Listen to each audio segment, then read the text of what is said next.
What high school did you go to? It was Ellington grade in high school together. Did you graduate from high school? No, I did not. You did not? My father passed away when he was 44. Mm-hmm. Oh, dear. And left 5 children, and I was the second oldest. And my mother had 4 other children. So I went to work for a farmer for a quarter a day. Quarter a day? Yes. Wow. And went to school. Did that till I think I was probably 17. I think I went to work in a factory at 17. Mm-hmm. Well, there was no money in those days. My mother's poor as a church mouse. I worked at Aero Supply till I was drafted out of Clymer. I was in artillery. Mm-hmm. Heavy artillery. I was drafted.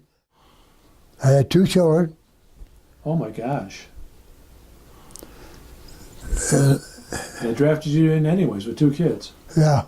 Where did you go to for boot camp? Fort Bragg. By the end of 1942, North Carolina had more servicemen within its borders than any other state.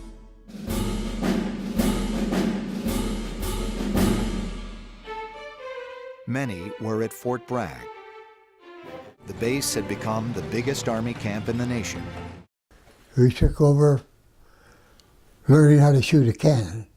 What kind of gun did they teach you on? Oh, 75, 105, 155, and it ended up in 8-inch artillery. 8-inch. 8-inch? Yes. Okay. And when they went off, the leaves flew off the trees. So your basic training, you had 4 months at Fort Bragg. In my basic, I was entertaining soldiers. I fought twice a week, boxed Oh, you're a boxer. twice a week. How'd you learn how to do boxing? Oh, I was out of Jamestown when I was 16. I think I got a license to fight, Yeah. or to, you know. Huh. And so they wanted to know if there's anybody that wanted to join the boxing team. And I'd had a little bit, since I had a amateur license, I said yes, I would. So I had a great time going through basic. A lot of duty I got out of. Really? Because of the boxing? Yeah, training. We'd go in the field for 2 weeks, and I'd go out. They'd ride me out there, so I'd stay out there till time to, I can't remember what time, probably 5 o'clock, 4. Then they'd bring me back to the barracks for training. Well, I started weighing 220 pounds, so I'd be heavyweight when I went into the service. Wow. But I ended up around 165. Oh. But in those days, if you didn't fight in your bracket, they'd fix it up so you would. You might go that lighter, or you might go heavier. Yeah. Okay. I had very little to say about it. Yeah. But I got out a lot of duty. But I started out, surprisingly, I started out heavyweight, won the first fight, and went on from there. Did you have a nickname? No. No? Fletcher Flash? No. Oh, no. Flash Fletcher, I like that. Fortunately, I did well. I ended up Golden Glover. A Golden Glover in Fort Bragg? Yeah. Fantastic. Wow. Now, are you right-handed or left-handed? Right-handed. What was your basic punch? What did you were you? I felt like I'd get in there a little bit and punch and get the hell out of there. Hit and run, huh? Yeah. Oh, there'd probably be 2,000 soldiers watching. And you were one of the boxers. Yeah, it was entertaining the soldiers. While in Jamestown, Did you fight here in the... Yes, but it's all smokers, or like you said, yeah. That's what they call them. Do you remember Jimmy Clark? Yes, yes, I do. What do you remember about Jimmy Clark? I knew at that time that he was a great boxer, but I never saw him. But I trained where he trained. 37 or so. Yes. And Jimmy would have just come back from Europe. the Olympics. Yep. Was he a star? Was he a... Oh, it was in Jamestown, heavens, yes. Where would they have the boxing and Jamestown? Oh my goodness, I can't tell you what building. It was right, it seemed to me across from where the license bureau were in Jamestown. Downtown, though. Yeah. Yeah. It was quite a good auditorium there, it was. That distinguished you at basic training because you did get out of a lot of things because you were entertainment. I'm afraid so. I did. I got out of I never did a 30-mile hike. They must have put that in there. But like I said, if they went on the field, I'd go out there, they'd take me out in the daytime, then bring me back at night. So I sleep in my barracks. I didn't have to sleep on the ground. You got to understand everything's politics. If you won your fights, the generals and everybody's betting. That's all it was betting. They bet. I mean, I didn't have to worry about fighting somebody because they'd always change your weight a little bit on you, which you had no judge for whatsoever. We laid offshore for 2 days, laid offshore, and then we went into the harbor and unloaded. Mm-hmm. But back then, I can't tell you the dates, but things were moving quite rapid on the Battle of the Bulge. Mm-hmm. So the heavy artillery, I believe it, I know it got it to the harbor, but what they did with it, we never used it because they shoved us right into like a replacement unit? Yeah, well, yes. You saw action? No. We were in the zone within 30 miles of the war. We were just following up. But things started to get rather rapid then. And we traveled at night and bivouacked out. Next morning, I woke up and I was laying between 2 mounds of dirt with a gun sticking on it with a helmet on the gun. Mm-hmm. Moved us into, it was like the MPs, guards they called it, I guess. We had the same outfit the MPs did. Mm-hmm. But things went so fast. They got soldiers in, German soldiers in. And they even put them in like a field, cattle field, mm-hmm. cow field, with barbed wire fencing around it. And that's where these poor soldiers had to stay. And they had to dig holes in the ground because, so I don't know why they'd put their shelter halves, which was half a tent, and when it rained, I felt so bad. When it rained, of course, it filled water and get in the hole. Yeah. But they weren't there only much over probably 3 to 4 weeks, as I remember. Did you guard them at all? Yes. They weren't happy at that time, of course, but they wanted cigarettes and everything else. They kept wanting something to eat and something to smoke. Yeah. It was sad. They used to have garbage 55-gallon drums for our soldiers when we ate.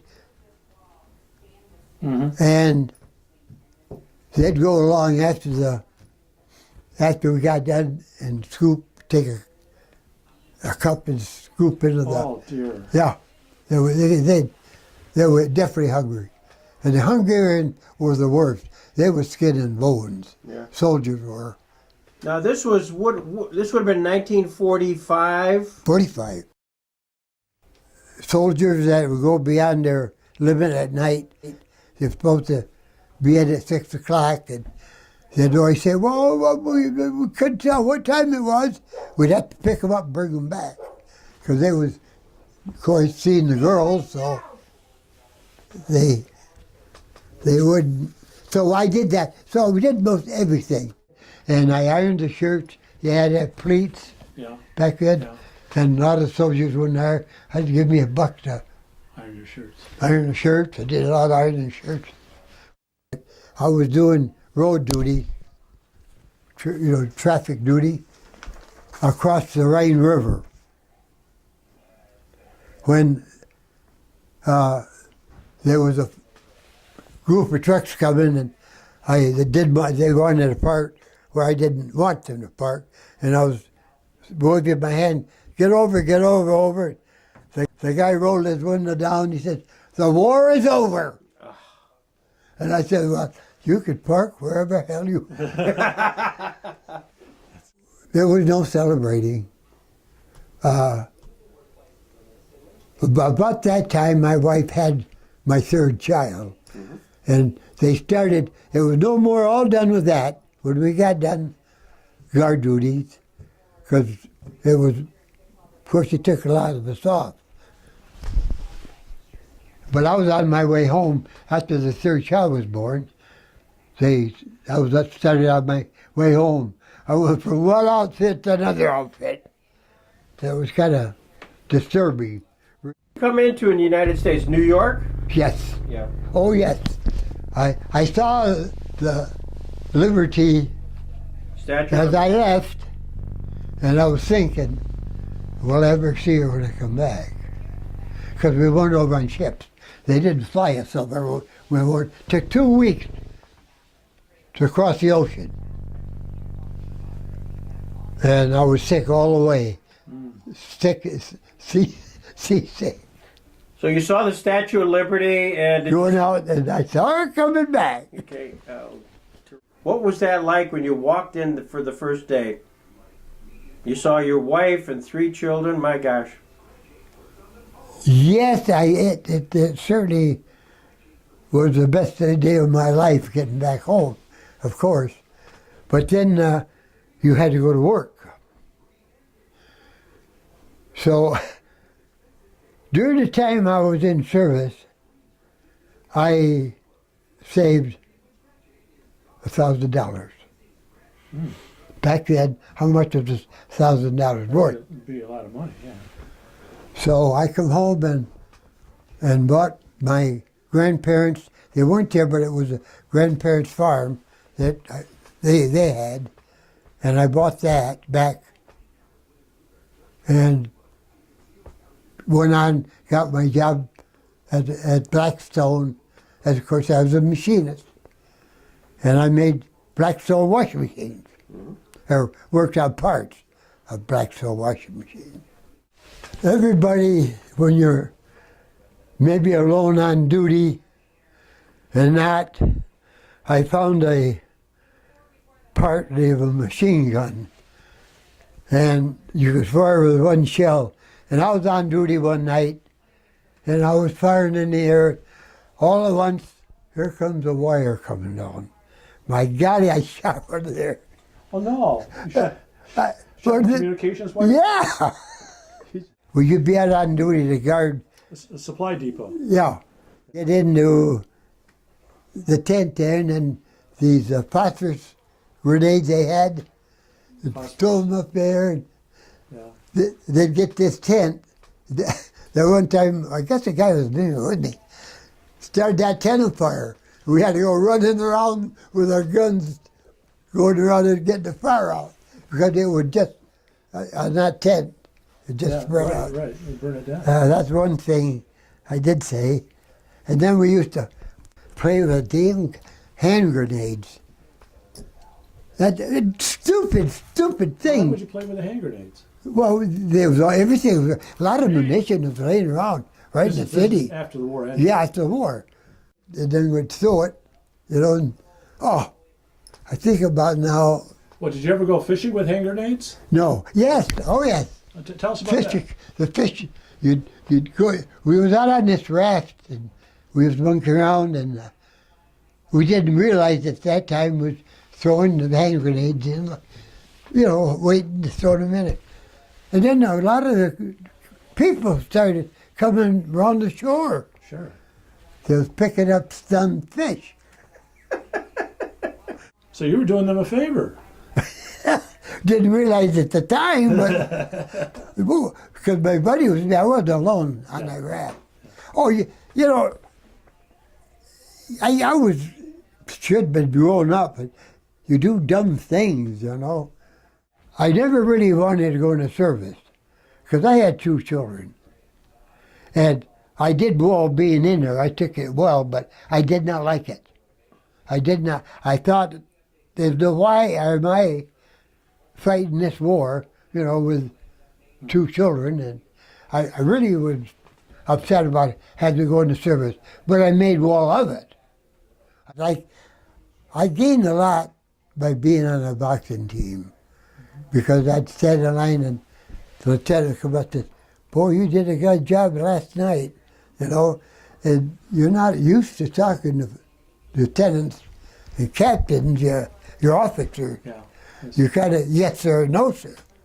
And so I always felt a little odd when they would talk to me when I'm in line. You were like a celebrity for them. Well, as I say, I just like being in the service. I made the best you could out of it. Yeah, I do. So you were a go-getter all the way through. I guess. Well, I made money. How many people had their own homes, you know? Yeah, not then. Not then, that's for sure. Well, Fletcher, we've taken up a lot of your time, but this is spectacular. Very good. We salute you.